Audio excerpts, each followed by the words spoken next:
Hello and welcome to another SciFirst MovieTalk episode. In this edition I wanted to touch on something which has been in the news quite a bit recently, and that is the great debate ongoing between factions of the movie industry. Initially prompted by the comments made by Martin Scorsese in relation to the Marvel films, like the Avengers Endgame, that aren't cinema.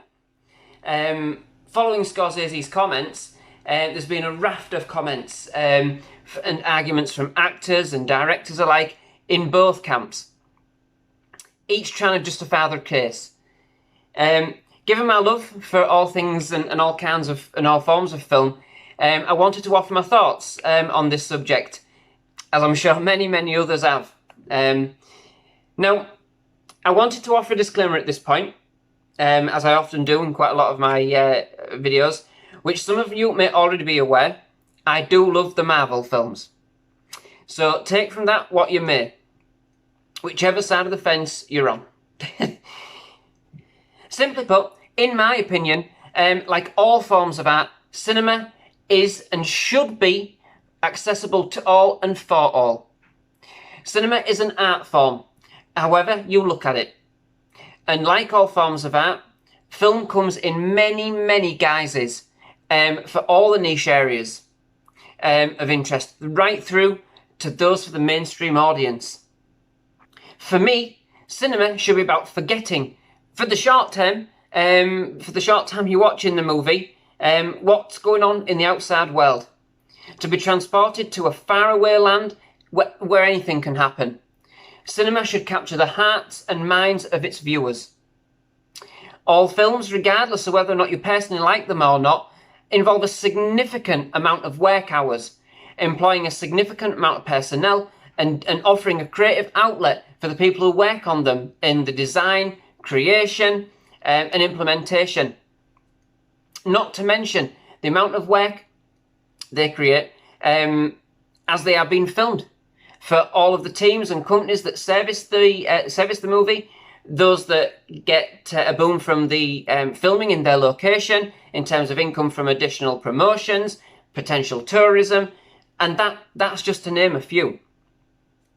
I am not for 1 minute saying that there isn't a distinct difference between films produced such that those that are quite clearly produced for profit and those that are purely quite clearly produced for acclaim.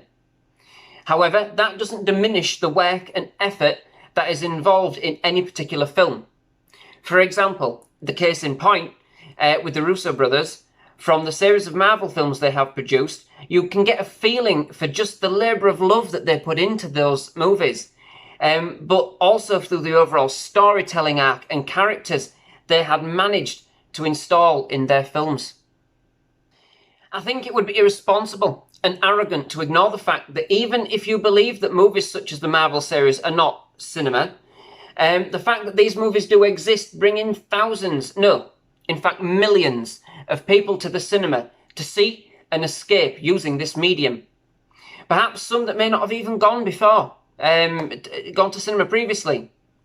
The fact that this happens then enables other filmmakers the opportunity to get involved in film, and then putting their ideas into motion and then finally onto the big screen. I have a pretty liberal view of all movies, but even personally believe that there is a time and a place for particular movies. I am not going to lie, I've already given the disclaimer at the beginning of this episode. I do like mainstream cinema, especially the Marvel series.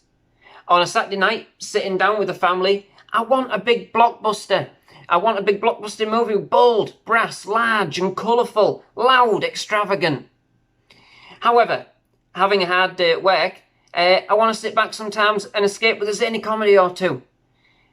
But there are times when I want a deep, meaningful experience with an emotional connection, to be challenged, provoke discussion and intrigue. Neither choice is wrong, and it's all personal preference. It's all cinema, in my opinion. From the directors, the producers and writers of all kinds of movies, to draw on the general art analogy once again, there are many kinds of contributing, many different ideas, which helps cinema keep fresh and inviting for all. Just like other forms of art, there will be people who create it for its aesthetics, simply because it looks nice. Some will want to make a statement with their work, and some may want to get their message across and out there into the masses.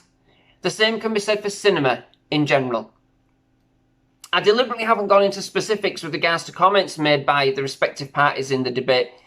I think everybody's entitled to their own opinion. Is that not what everything's all about, really? And you can never know which comments have been taken out of context or exaggerated to make headlines. I just simply wanted to put my own thoughts out there on the subject. So, that's me on my soapbox, over and done with this, at least this time around. So, many thanks for watching. If you like my reviews and general movie discussions and want to see more, please hit that subscribe button. Feel free to leave a like or comment on this episode. I'd love to hear from you if you have any suggestions with regards to future movies to watch in upcoming SciFirst Movie Talk episodes. Thank you for watching.